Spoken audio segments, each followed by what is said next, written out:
مساء الخير شذا.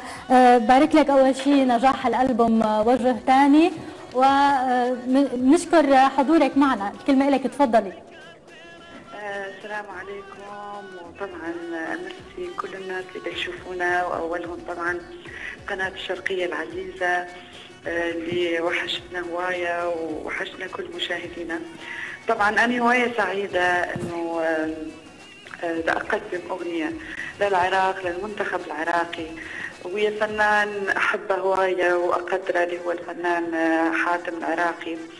والحقيقة الأغنية من القلب، يعني منا إحنا الاثنين، سويناها في وقت يعني جدا قصير، بس يعني هذا الشيء أصلا إحنا كنا من فترة أنا وأستاذ حاتم كنا نفكر إنه نسوي أغنية عن العراق للعراق، فهذه اجت فرصة يعني بأنه تكون أغنية للمنتخب العراقي.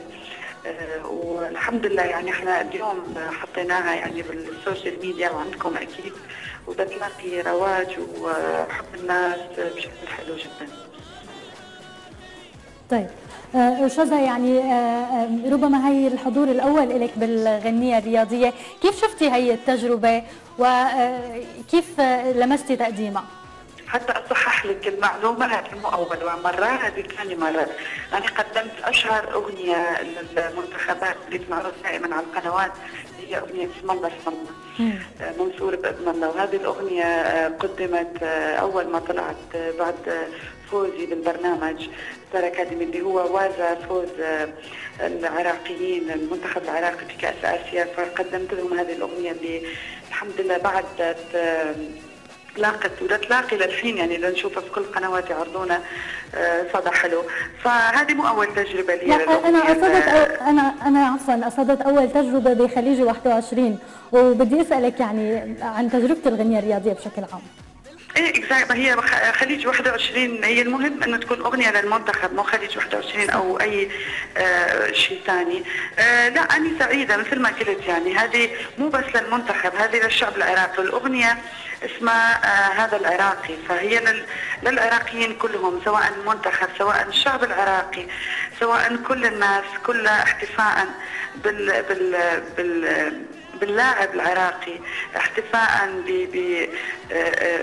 بالنخوة والنشامة العراقية اللي معروفة عند كل عراقي. شذا، ايضا معنا بالجو الفنان حاتم العراقي، فبدي وجه السؤال مشترك لكم، عندكم عمل مشترك سوا بعيد عن الاغنيه الرياضيه، ويعني شو الافكار بهالصدد؟ شلون حاتم؟ اكيد انا يشرفني يعني استاذ حاتم من الفنانين اللي احبهم، واحنا التعاونات ابتدأت من قبل، يعني من خلال التعاون الفني اللي مثل ما قال الأستاذ، من خلال من عنده ماضي. الأغنية الجديدة إن شاء الله والهانة بعد اللي حتكون متواجدة في ألبومي، وأكيد أنا بتشرف إنه يكون في تعاون بيني وبين الأستاذ حاتم. هذا فنان العراق والكل يحبه، وأني أحب إحساسه وأحب فنه. يعني شذا حسون، شذا انت فنانه مبدعه وفنانه. احنا نفتقد الاصوات النسائيه بالنسبه للاغنيه العراقيه، يعني عندنا صوت او صوتين بس. شذا من الاصوات الجميله، شذا اللي دائما تحاول توصل الاغنيه العراقيه بشكلها الصحيح، وان شاء الله يا رب اتمنى لها الموفقيه وهي كل الملحنين وهي كل الشعراء، مو بس انا فقط. وان شاء الله يا رب نوصل للاغنيه العراقيه بشكلها الصحيح ان شاء الله يا رب. الله يسلمك، شكرا جزيلا. شكرا لك، شكرا لكم. رح نعرض الغنية هلا لأول مرة عبر الظهيرة وعبر الشرقية، فيكم تشوفوها معنا.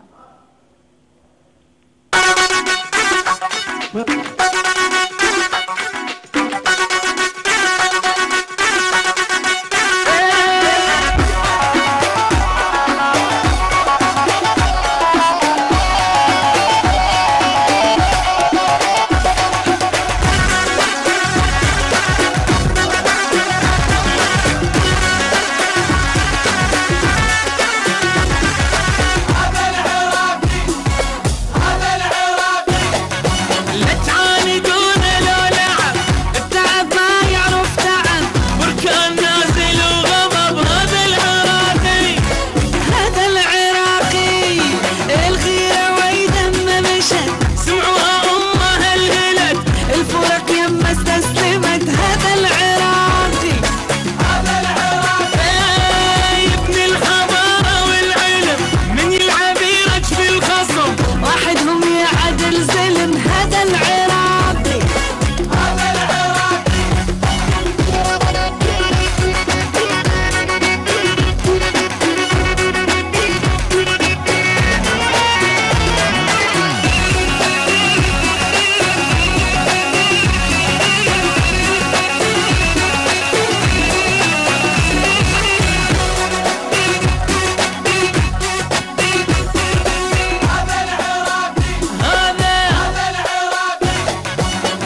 سهران